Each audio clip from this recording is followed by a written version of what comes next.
Maoist అగ్రనేతలు ఎదుట లొంగిపోయారు. మొత్తం 37 మంది మావోయిస్టులు డీజీపీ ఎదుట లొంగిపోయారు. వీరిలో మావోయిస్టు కేంద్ర రాష్ట్ర కమిటీ సభ్యులున్నట్టు సమాచారం.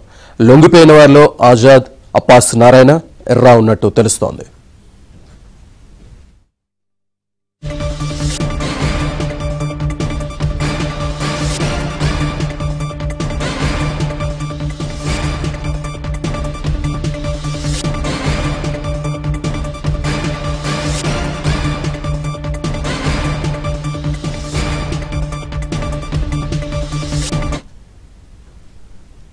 మొత్తం 37 మంది మావోయిస్టులు డీజీపీ ఎదుట లొంగిపోయారు. వీరిలో మావోయిస్టు కేంద్ర రాష్ట్ర కమిటీ సభ్యులు ఉన్నట్లు సమాచారం.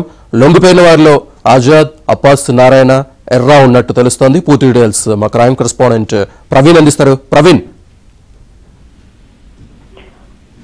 మావోయిస్టు పార్టీకి మరొక ఎదురుదెబ్బ తగిలిందని భావించాలి. ఎందుకంటే తెలంగాణలోనే దాదాపు 37 మంది మావోయిస్టులు డీజీపీ ముందు లొంగిపోయినటువంటి పరిస్థితి కూడా స్పష్టంగా కనపడుతుంది. లొంగిపోయినటువంటి వారిలో రాష్ట్ర మరోవైపు కేంద్ర కమిటీ సభ్యులు కూడా ఉన్నట్లు మనకు సమాచారం అందుతుంది. 37 మంది మావోయిస్టులు డీజీపీ శివధర్ రెడ్డి ముందు లొంగిపోవడం జరిగింది. లొంగిపోయినటువంటి వారిలో ఆజాద్, అప్పాసి నారాయణ, మరోవైపు ఎర్రోలు, వీరు ముగ్గురు కూడా కేంద్ర కమిటీలో రాష్ట్ర కమిటీలో కీలకంగా వ్యవహరించినటువంటి వ్యక్తులు.